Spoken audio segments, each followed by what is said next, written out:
I better go down to the guy who painted it for me because I can't paint anything with my hands these days. No, alright. Now, what about the US, no, it's the airmail one, the blue one. Yeah. It's like a normal pillar box, but it's a beautiful bright blue. It's got a big sign on the top saying airmail. Where did you find that?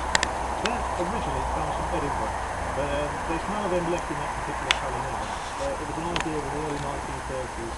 We got a big back to the advent of planes flying across the world prior to the Second World War, and it linked the empire together, which is what it was all about. It was such a spectacular success.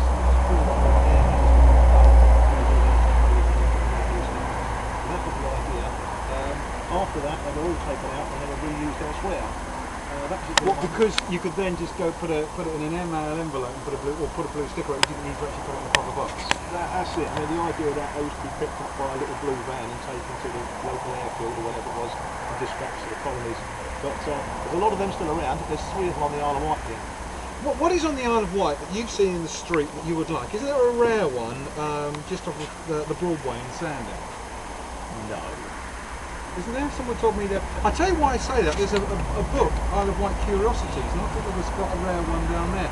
Whereas like that telephone box in Bembridge, that's very rare. Apparently there's only 2 left, and one of the guys, I did an interview years ago for another radio station, probably about 25 years ago, and the guy came to the interview and said there's only 2 of those left, and my governor's got them, who obviously worked for BT. Would you not like to get your hands on that? Right, well, a couple of points you raised there, Alex. Actually, what you're talking about in Sandown is the Edward VIII pillar box in Melbourne Street. That's it. There's one of 2 on the island, so they're not particularly rare, they're just a lot less common than the normal ones. But the actual phone box over in Bembridge is, as far as I'm aware, the only working K1 in the British Isles, well not in the British Isles, in the United Kingdom. There's 2 in Dublin. Right. So why don't BT take it out and put it in the museum? They've got them in museums. There's quite a few of them actually dotted around. There's one right outside Portsmouth Museum, believe it or not. But I think you find it's a grade 2 listed structure. Ah, right, okay. Why I haven't seen a phone. Have you got a phone box here? I haven't seen one. Yeah, I've got a standard K6 over there in the corner, K6 being the common one. But phone boxes are an issue because the easiest thing about a phone box is acquiring it. The rest of it, doing it up, is a real major headache. Why? It's just a box with a door on it. Well, there's over 100 quid of a glass in it alone. Right, okay. The doors are made of timber, so when they go rotten, there's a lot of work. Oh, really? Yeah. And not only that, you've got something that could be weighing well over 1.5 tons, so you've got to transport it as well. And if you've got to shot blast it, it goes everywhere. You could end up spending a couple $100 quid to shot blasted. Yeah, but look at all the pillar boxes you've had getting shot blasted, all the stuff you've got. You don't seem to be the kind of man who a few $100 quid will put you off. A few $100 quid, Alex. Actually, I take all my post boxes up to the military museum.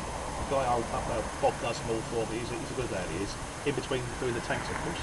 Right, so there's not going to be any telephone boxes up here in the near future then. What about post office vans, a nice Morris Minor van or something like that? Well, I'm always open to suggestion, Alex. We've got a little fighting fund for a vehicle if it pops up, but at the moment it's not coming up at the moment. So, as a kid, I remember the Ford Anglia. I remember the Morris Minor, of course, and they would have bars in the back of the windows. And did they have a side door on them somehow? Only the larger vans, but you missed out the minivan as well. Yeah, the minivan. What about transit? Did they ever use a Ford Transit? Oh, we've used loads of Ford Transit, but they're too big. The ideal really would be for me to have a little van that I could put my stuff in when I take. If I go out and give talks, you see, to various clubs. So it'd be nice. Did you dress up for that?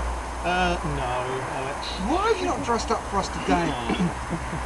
Contrary to popular belief, Alex, the postman garb is only a run-off. Where and when did you wear it? It was for a particular photograph. Right. Well, Jesse swears blind that he's seen you walking up and down this road, right, kissing post boxes in a postman's cap. Now, let's be fair about it, Alex. Would anybody believe a word that James says? Well, that is true, I think. So, wouldn't you have wanted to go and put it on now? We'll get No, a photo. Oh, come on, because that girl in the office has got. It'd be great for the website. I have difficulty finding a postman's hat that fits on the size of my head, so it's just hard work. You could just tip it. Yes. We'll take a picture of the hat and we'll superimpose it. I don't think so, Alex. Come on, I mean, you've got a yellow shirt on today. It is. How post office is that? But I don't work for the post office, you see. And this is it. Why not? Why didn't you just get a job as a postman? That's a good question, actually. But no, I'm trained as an electrician. It's the only thing I've ever done since I left school, so I think I'll probably get paid slightly more than a postman. Alright, we're back with Arthur in our normal or nutter pilot programme, and we're back in a mo.